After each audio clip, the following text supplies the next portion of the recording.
अखिल मराठी पत्रकार संस्था संलग्न पिंपरी चिंचवड शहर पत्रकार संघ की एक दिवसीय अधिवेशन आज पिंपरी में संपन्न हुआ।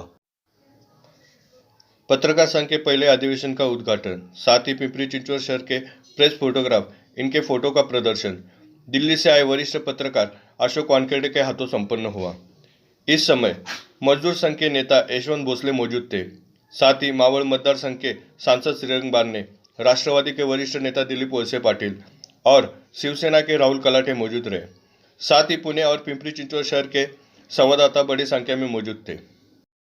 नहीं, आज का कार्यक्रम बहुत अच्छा हुआ है और ये होना चाहिए, लगातार होना चाहिए।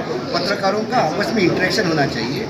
हमारे सवालों पे हमको ही चर्चा करनी होगी, हमें कहीं भीख मांगने की जरूरत नहीं है, यही मैं बार बार कहता हूँ। और इससे एक मिलन बढ़ता है, जो कुछ बीच में थोड़े बहुत कटुता आती है वो समाप्त हो जाती है।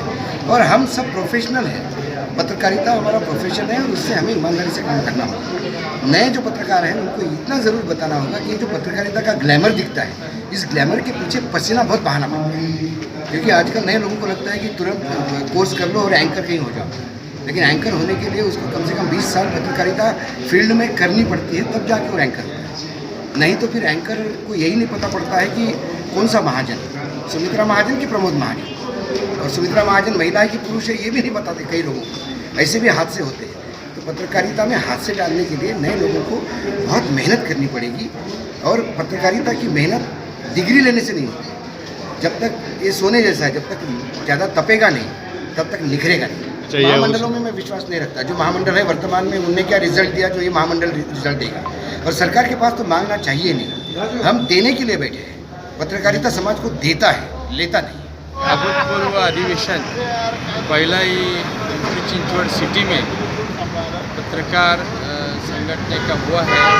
मैं आज गेस्ट करके यहाँ पे मुझे बुलाया था, मैं उनका आभारी हूँ। और यही मुद्दा हमने फिर दोहराया है कि जिन्होंने योगदान दिया है पत्रकारों ने, और आगे की नई पीढ़ी अब पत्रकारिता में आ रही है, उनका भी परिवार है। महंगाई में उनको अपना संसार संभालने के लिए कुछ ना कुछ मंथली बेसिस पे वेजेस चाहिए। महामंडल अगर गवर्नमेंट बनाती है उसके माध्यम से कम मिनिमम 25,000 रुपीज़ उनको मिल सके, या जो भी स्वायत्त संस्था है, यहाँ की गवर्नमेंट की संस्था है, उनकी तरफ से एटलीस्ट सोशल मीडिया के गूगल के जो के न्यूज़ पोर्टल है, साप्ताहिक है, उनके लिए कम से कम 25,000 के एडवर्टाइजमेंट मिले और उनका संसार चले, ताकि वो स्वयं स्फूर्ति से अपना पोर्टल, अपनी पत्रकारिता चला सके स्वाभिमान से। आज मैं बहुत खुश हुआ, बहुत बढ़िया अधिवेशन रहा और बहुत बड़े बड़े गेस्ट आए थे, उनका भी मार्गदर्शन बहुत अच्छा हुआ। आप सब पत्रकारों को तहे दिल से मैं शुक्रिया अदा करता हूँ और अभिनंदन करता हूँ। धन्यवाद। जो हो रहा है, मिस्टर रामदास जी आठवले साहब के पास हम कुछ बात रखेंगे। जैसा हमारे केशव सर ने अभी बताया, पत्रकार जो लोग हैं, हमारे पत्रकार बांधव, ये लोग कोरोना काल के अंदर खुद की जान जोखिम में डाल रास्ते के ऊपर रहे। जब कोई आपघात बड़ा होता है उस वक्त हमारे पत्रकार बांधव उधर पहले रहते। बहुत से बार उन लोगों को बातमी न्यूज़ लगाए, बाद में बहुत सी बार उन लोगों को धमकियाँ आती हैं। इसके लिए सुरक्षा होना चाहिए उनके लिए। महाराष्ट्र गवर्नमेंट ने सुरक्षा का बंदोबस्त करना चाहिए। और दूसरी, अभी गुरु साहब से आप बात करते हुए महामंडल के बारे में बात की, आपको यही बताना चाहता हूँ, महामंडल जैसा है, माथाड़ी महामंडल है, हमने रिक्शा महामंडल भी हमने केशव सर ने, हमने अभी मुख्यमंत्री साहब के पास रिक्शा वाले की बहुत से मांगनी महामंडल की चालू है।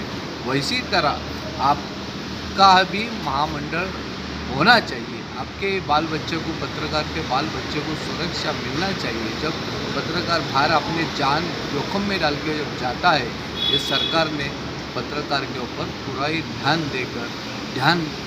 देने का काम किए। तो पत्रकार कोई बात का नहीं सोचते हुए गोर गरीब को, हमारे रिक्शा चालक मालक को हर बात का प्रश्न छूटने का हमको अपेक्षा, वही अपेक्षा रहेगा, सब बात छूट सके। मिनिस्टर रामदास जी आठवले साहब के पास हम अभी बैठकर ये विषय लेंगे और आठवले साहब हमारे आपके साथ में है। और ज़्यादा कुछ नहीं बोलते हुए मैं आज के पत्रकार मराठी अखिल भारतीय मराठी पत्रकार संघ और बापू गोरे और सभी टीम को मैं Republican Party of India minister Ramdas ji Athawale साहब रिपब्लिकन पार्टी ऑफ इंडिया वाहतूक आघाड़ी रिक्षा आघाड़ी की तरफ से पत्रकार बांधवों को खूब खूब शुभेच्छा देता हूँ। बधाई। सही बात कही उन्होंने कि जब से हम देख रहे हैं जब लॉकडाउन लगा था, कोविड था, तो रास्ते पे सिर्फ 3 लोग थे, पुलिस थे, पत्रकार थे और हम डॉक्टर लोग थे।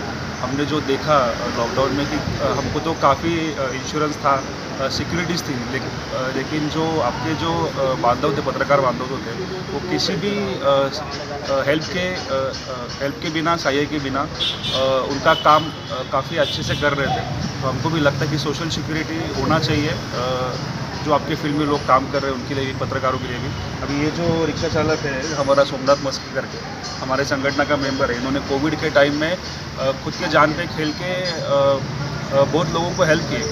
लेकिन अगर आप नहीं होते तो जो काम उन्होंने किया है, उन्होंने जो खुद की जान की बाजी लगाई है, वो पूरे देश तक नहीं पहुंचती।